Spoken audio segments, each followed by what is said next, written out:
ದೇಶದ ಆರ್ಥಿಕತೆಯ ಹರಿಕಾರ ಮನಮೋಹನ್ ಸಿಂಗ್ ಚಿರಮೌನಕ್ಕೆ ಜಾರಿದ್ದಾರೆ. ನಾಳೆ ರಾಜ್ಘಾಟ್ನಲ್ಲಿ ಮನಮೋಹನ್ ಸಿಂಗ್ ಅಂತ್ಯಕ್ರಿಯೆ, ದೆಹಲಿಯಲ್ಲಿ ಸರ್ಕಾರಿ ಗೌರವದೊಂದಿಗೆ ಅಂತ್ಯಕ್ರಿಯೆ ನೆರವೇರುತ್ತೆ. ನಾಳೆ ಎಐಸಿಸಿ ಕಚೇರಿಯಲ್ಲಿ ಅಂತಿಮ ದರ್ಶನಕ್ಕೆ ವ್ಯವಸ್ಥೆ ಮಾಡಲಾಗಿದೆ. ನಾಳೆ ರಾಜ್ಘಾಟ್ನಲ್ಲಿ ಮನಮೋಹನ್ ಸಿಂಗ್ ಅಂತ್ಯಕ್ರಿಯೆ ನೆರವೇರುತ್ತೆ.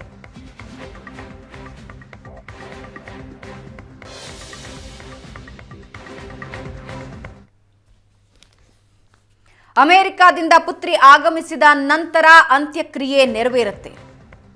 ಇವತ್ತು ಮನಮೋಹನ್ ಸಿಂಗ್ ಅವರ ನಿವಾಸದಲ್ಲಿ ಅಂತಿಮ ದರ್ಶನ ಪಡಿತಾ ಇದ್ದಾರೆ ರಾಜಕೀಯ ನಾಯಕರು. ಪ್ರಧಾನಿ ನರೇಂದ್ರ ಮೋದಿ ಅಂತಿಮ ನಮನ ಸಲ್ಲಿಸಿದ್ರು, ಕುಟುಂಬಕ್ಕೆ ಸಾಂತ್ವನ ಹೇಳಿದ್ರು. ಅವರ ಜೊತೆಯೇ ಅಮಿತ್ ಶಾ ಮತ್ತು ಜೆಪಿ ನಡ್ಡಾ ಬಂದು ಅಂತಿಮ ನಮನ ಸಲ್ಲಿಸಿದ್ದಾರೆ.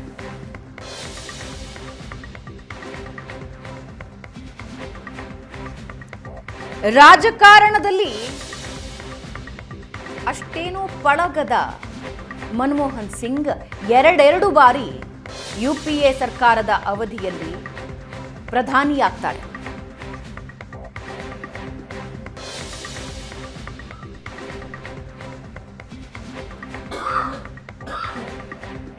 ಅತಿ ಕಡಿಮೆ ಮಾತನಾಡ್ತಾ ಇದ್ದ ಮನಮೋಹನ್ ಸಿಂಗ್ ಅವರು ತೆಗೆದುಕೊಂಡ ನಿರ್ಧಾರಗಳು ಭಾರತದ ಭವಿಷ್ಯ ಬರೆದಿವೆ.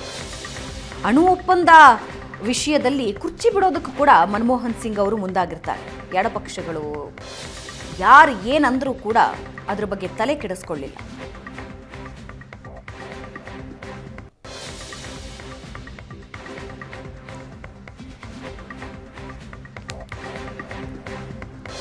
Right to information, right to education, food security, ಇವೆಲ್ಲವೂ ಕೂಡ ಮನಮೋಹನ್ ಸಿಂಗ್ ಅವರ ಸರ್ಕಾರದ ಅವಧಿಯಲ್ಲಿ ಬಂದ ಯೋಜನೆಗಳು.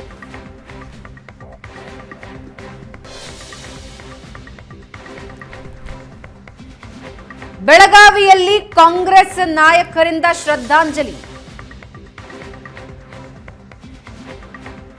ಭಾರತದ ಆರ್ಥಿಕತೆಯ ಹರಿಕಾರನಿಗೆ ಬೆಳಗಾವಿಯಲ್ಲಿ ಶ್ರದ್ಧಾಂಜಲಿಗೆ ಎಲ್ಲ ನಾಯಕರು ಬಂದಿರೋದನ್ನ ನೀವು ನೋಡ್ತಾ ಇದ್ದೀರಾ. ಬೆಳಗಾವಿಯಲ್ಲಿ 2 ದಿನಗಳ ಕಾರ್ಯಕ್ರಮ ಆಯೋಜನೆಯಾಗಿತ್ತು. ಗಾಂಧೀಜಿ ಅಧ್ಯಕ್ಷತೆ ವಹಿಸಿದ್ದ ಬೆಳಗಾವಿ ಅಧಿವೇಶನಕ್ಕೆ ಶತಮಾನೋತ್ಸವದ ಸಂಭ್ರಮ ಇತ್ತು. ನಿನ್ನೆ ಕಾರ್ಯಕ್ರಮಗಳು ನಡೆದಿದ್ದವು. ಎಲ್ಲ ದೆಹಲಿಯ ನಾಯಕರು ಕೂಡ ಬೆಳಗಾವಿಗೆ ಬಂದಿಳಿದಿದ್ರು. ಮನಮೋಹನ್ ಸಿಂಗ್ ಅವರು ನಿಧನರಾದ ವಿಷಯ ಗೊತ್ತಾಗ್ತಾ ಇದ್ದ ಹಾಗೆ ಎಲ್ಲರೂ ದೆಹಲಿಗೆ ಹೊರಟರು. ಇವತ್ತು ಬೆಳಗಾವಿಯಲ್ಲಿ ಕಾಂಗ್ರೆಸ್ ನಾಯಕರಿಂದ ಶ್ರದ್ಧಾಂಜಲಿ ಕಾರ್ಯಕ್ರಮ. ಡಿಸಿಎಂ ಡಿಕೆ ಶಿವಕುಮಾರ್ ವೇದಿಕೆಯಲ್ಲಿದ್ದಾರೆ, ಉಳಿದ ನಾಯಕರು ವೇದಿಕೆಯಲ್ಲಿದ್ದಾರೆ.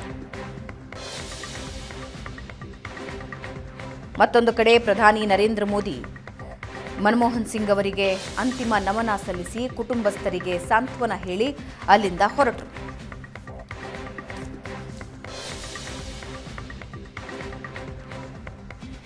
ವಿತ್ತ ಸಚಿವರಾಗಿ ಅಧಿಕಾರ ಸ್ವೀಕರಿಸಿ ಒಂದು ಪ್ರಬಲ ಆರ್ಥಿಕ ನೀತಿಯನ್ನ ಮನಮೋಹನ್ ಸಿಂಗ್ ಅವರು ದೇಶಕ್ಕೆ ಕೊಡೋದಕ್ಕೆ ಮುಂಚೆ ಭಾರತದ ಪರಿಸ್ಥಿತಿ ಹೇಗಿತ್ತು ಅಂದ್ರೆ, ಜನ ಮಾತಾಡ್ಕೊಳ್ತಾ ಇದ್ರು, ಭಾರತಕ್ಕಿಂತ ಪಾಕಿಸ್ತಾನದ ಅಭಿವೃದ್ಧಿ ದರ ಹೆಚ್ಚಿದೆ ನೋಡಿ ಅಂತ. ಈ ಲೈಸೆನ್ಸ್ ರಾಜ್, ತಮಗೆ ಯಾರಿಗೆ ಬೇಕೋ ಅವರಿಗೆ ಲೈಸೆನ್ಸ್ಗಳನ್ನ ನೀಡೋ ಒಂದು ವ್ಯವಸ್ಥೆ ರೆಡಿಯಾಗಿತ್ತು. ಅದರಿಂದ ಆರ್ಥಿಕತೆ ಮೇಲಕ್ಕೆ ಏಳ್ತಾ ಇರಲಿಲ್ಲ, ಸಾಲದ ಮಿತಿ ಮೀರಿತ್ತು. ಇನ್ನು 3 ವಾರ ಕಳೆದ್ರೆ ವಸ್ತುಗಳ ಆಮದಿಗೂ ಕೂಡ ದುಡ್ಡಿರಲಿಲ್ಲ, ಅಂದ್ರೆ ವಿದೇಶಿ ವಿನಿಮಯಕ್ಕೂ ದುಡ್ಡಿರಲಿಲ್ಲ. ಭಾರತ ಸರ್ಕಾರ 67 ಟನ್ ಚಿನ್ನನ ವಿದೇಶದಲ್ಲಿ ಈಗಾಗಲೇ ಅಡ ಇಟ್ಟುಬಿಟ್ಟಿತ್ತು. ಪಿವಿ ನರಸಿಂಹರಾವರ ಸರ್ಕಾರ ಬಂದಾಗ ವಿತ್ತ ಸಚಿವರಾಗಿ ಮನಮೋಹನ್ ಸಿಂಗ್ ಅವರನ್ನ ಕರ್ಕೊಂಡು ಬರ್ತಾರೆ. ಮನಮೋಹನ್ ಸಿಂಗ್ ಅವರು ಮಾಡಿದ್ದೇನು? ಪ್ರಣಬ್ ಮುಖರ್ಜಿ ಅವರ ಜೊತೆಗೂಡಿ ಒಂದು ಐತಿಹಾಸಿಕ ಬಜೆಟ್ ರೂಪಿಸ್ತಾರೆ. ಲೈಸೆನ್ಸ್ ರಾಜ್ಗೆ ಬ್ರೇಕ್ ಬೀಳುತ್ತಾಗ ಬಡ್ಡಿ ದರಗಳನ್ನು ಇಳಿಸ್ತಾ ಹೋಗ್ತಾರೆ. ಹಲವು ಕ್ಷೇತ್ರಗಳಲ್ಲಿ ವಿದೇಶಿ ಬಂಡವಾಳಕ್ಕೆ ಅವಕಾಶ ಕೊಡ್ತಾರೆ. ಆಗೊಂದು ದೊಡ್ಡ ವಿರೋಧ ವ್ಯಕ್ತವಾಗುತ್ತೆ. ನೀವು ವಿದೇಶಗಳಿಗೆ ದೇಶನ ಮಾರಾಟ ಮಾಡಿಬಿಡ್ತೀರಿ, ಹಾಗೆ ಹೀಗೆ ಅಂತ ವಿರೋಧಗಳು ವ್ಯಕ್ತ ಆಗುತ್ತೆ. ಆದರೆ ಭಾರತದ ಆರ್ಥಿಕತೆಗೆ ಆ ನಿರ್ಧಾರ ಆವತ್ತು ಅತ್ಯಂತ ಅವಶ್ಯಕ ಇರುತ್ತೆ. ವಿದೇಶಿ ಬಂಡವಾಳ ಹರಿದು ಬರೋದಕ್ಕೆ ಶುರುವಾಗುತ್ತೆ. ಹಾಗೆ ಅಂತಾರಾಷ್ಟ್ರೀಯ ಬ್ಯಾಂಕ್ಗಳಿಂದ ಸಾಲವೂ ಸಿಗೋದಕ್ಕೆ ಶುರುವಾಗುತ್ತೆ. ನಮಗೆ ವಾಪಸ್ ದುಡ್ಡು ಕೊಡ್ತಾರೆ ಅನ್ನೋದು ಖಾತ್ರಿ ಆದ ಮೇಲೆ ಅಂತಾರಾಷ್ಟ್ರೀಯ ಬ್ಯಾಂಕ್ಗಳು ತಗೊಳ್ಳಿ ಇನ್ನಷ್ಟು ಸಾಲ ಅಂತ ಕೊಡ್ತಾರೆ. ಆಗ ಆರ್ಥಿಕ ಚೇತರಿಕೆಗೆ ಮಾರ್ಗ ಕಾಣುತ್ತೆ. ದೆಹಲಿಯಿಂದ ನಮ್ಮ ಪ್ರತಿನಿಧಿ ಮಂಜು ನೇರ ಸಂಪರ್ಕದಲ್ಲಿದ್ದಾರೆ. ಮಂಜು, ಕೆಲವೇ ಹೊತ್ತಿನ ಮುಂಚೆ ನರೇಂದ್ರ ಮೋದಿ ಮನಮೋಹನ್ ಸಿಂಗ್ ಅವರ ನಿವಾಸಕ್ಕೆ ಬಂದು ಅಂತಿಮ ದರ್ಶನ ಪಡೆದು ಕುಟುಂಬಕ್ಕೆ ಸಾಂತ್ವನ ಹೇಳಿ ಹೊರಟರು. ನಾಳೆ ಅಂತ್ಯ ಸಂಸ್ಕಾರ ಅನ್ನೋದು ಇಲ್ಲಿವರೆಗೆ ಬರ್ತಾ ಇರೋ ಮಾಹಿತಿ, ಏನೆಲ್ಲ ಇನ್ಫಾರ್ಮೇಶನ್ ಸಿಗ್ತಾ ಇದೆ? ಅವರ ಮಗಳು ಎಷ್ಟೊತ್ತಿಗೆ ಭಾರತಕ್ಕೆ ಬರ್ತಾರೆ? ಮುಂದಿನ ಕಾರ್ಯಗಳ ಬಗ್ಗೆ ಏನು ವಿಷಯ ಗೊತ್ತಾಗ್ತಿದೆ? ಭಾವನಾ, ಈಗಷ್ಟೇ ಗಣ್ಯರ ಆಗಮನ ಶುರುವಾಗಿರುವಂಥದ್ದು, ಅಂತಿಮ ದರ್ಶನವನ್ನು ಪಡೆಯುವಂತಹ ಕೆಲಸ ಈಗ ಆರಂಭ ಆಗಿರುವಂಥದ್ದು. ಅಂದರೆ ಮೊದಲಿಗೆ ಕೇಂದ್ರ ಗೃಹ ಸಚಿವರಾದಂಥ ಅಮಿತ್ ಶಾ ಅವರು, ನಡ್ಡಾ ಅವರು ಕೂಡ ಬಂದರು. ಅದಾದ ಬಳಿಕ ಪ್ರಧಾನಿ ನರೇಂದ್ರ ಮೋದಿ ಅವರು ಬಂದು ಅಂತಿಮ ದರ್ಶನವನ್ನು ಪಡೆದರು.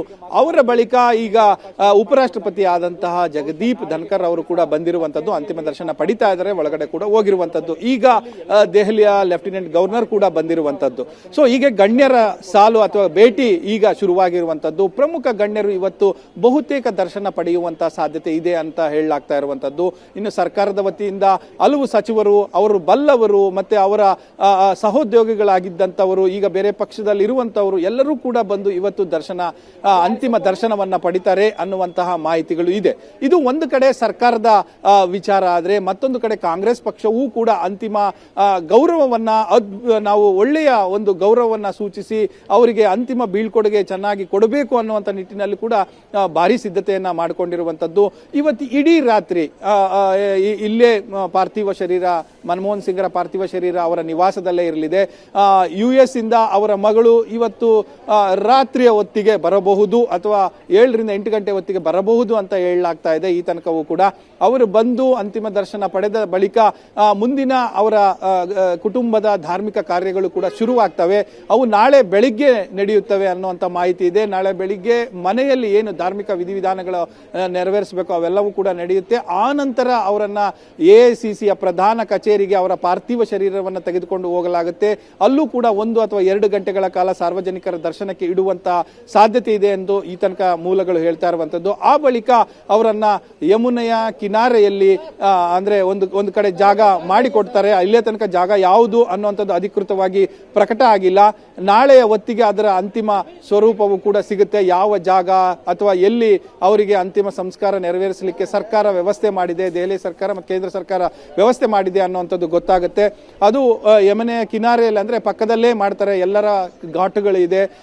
ಇಂದಿರಾ ಗಾಂಧಿ, ನೆಹರು, ರಾಜೀವ್ ಗಾಂಧಿ ಮತ್ತೆ ಅದೇ ರೀತಿ ಅಟಲ್ ಬಿಹಾರಿ ವಾಜಪೇಯಿ ಇವರೆಲ್ಲರ ಘಾಟ್ಗಳಿದೆ. ಅದೇ ಲೈನಲ್ಲಿ ಮಾಡುವಂತ ಸಾಧ್ಯತೆ ಇದೆ ಅಂತ ಹೇಳಲಾಗ್ತಾ ಇರುವಂತದ್ದು. ಭಾವನಾ, ಎಸ್, ಧನ್ಯವಾದ ಮಂಜು ನಿಮ್ಮೆಲ್ಲ ಮಾಹಿತಿಗೆ.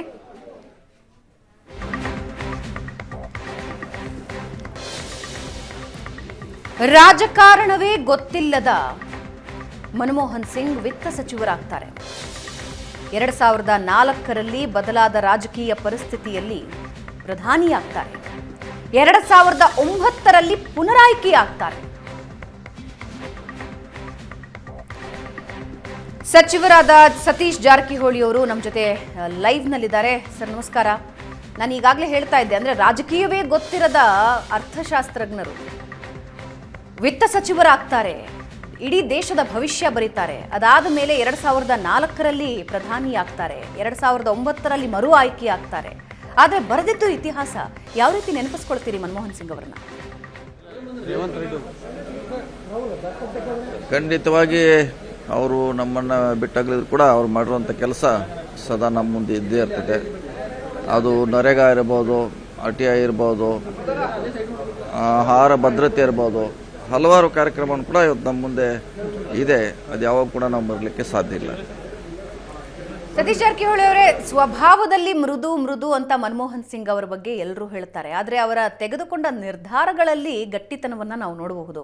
ಆರ್ಥಿಕ ನೀತಿ LPGಯನ್ನು ಇಂಟ್ರೊಡ್ಯೂಸ್ ಮಾಡಿದಾಗಲೂ ಕೂಡ ಬಹಳ ವಿರೋಧ ಇತ್ತು. ಆಗ ನೆಹರುವಿಯನ್ನ ಆರ್ಥಿಕ ನೀತಿಯನ್ನು ಎಲ್ಲರೂ ಅನುಸರಿಸ್ತಾ ಇದ್ರು. ಏಕಾಏಕಿ ನಾವು ಇಡೀ ವಿಶ್ವಕ್ಕೆ ತೆರೆದುಕೊಳ್ಳೋದು ಹೇಗೆ, ಜಾಗತೀಕರಣಕ್ಕೆ ತೆರೆದುಕೊಳ್ಳೋದು ಹೇಗೆ, ತುಂಬ ವಿದೇಶಿ ಕಂಪನಿಗಳಿಗೆ ಮಾರಾಟ ಮಾಡಿಬಿಡ್ತೀರಿ, ಹಾಗೆ ಹೀಗೆ ಅನ್ನೋ ಎಲ್ಲ ಟೀಕೆಗಳನ್ನು ಎದುರಿಸಿದ್ರು. ಅದರ ಒಂದು ಗಟ್ಟಿ ನಿರ್ಧಾರ ತೆಗೆದುಕೊಂಡ್ರು.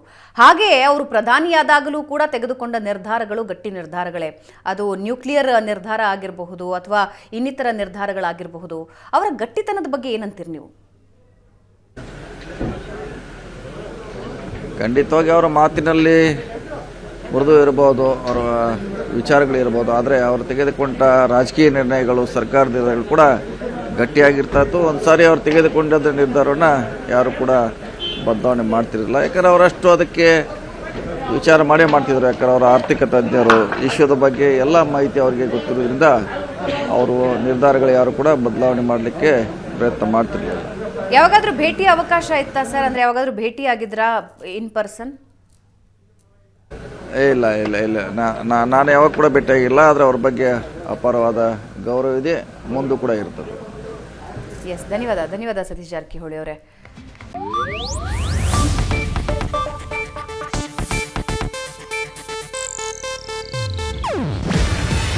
ಇದು ಏಷ್ಯಾನೆಟ್ ನ್ಯೂಸ್ ನೆಟ್ವರ್ಕ್ ಪ್ರಸ್ತುತಿ. ನೀವು ನೋಡ್ತಿದ್ದೀರಾ ಏಷ್ಯಾನೆಟ್ ಸುವರ್ಣ ನ್ಯೂಸ್.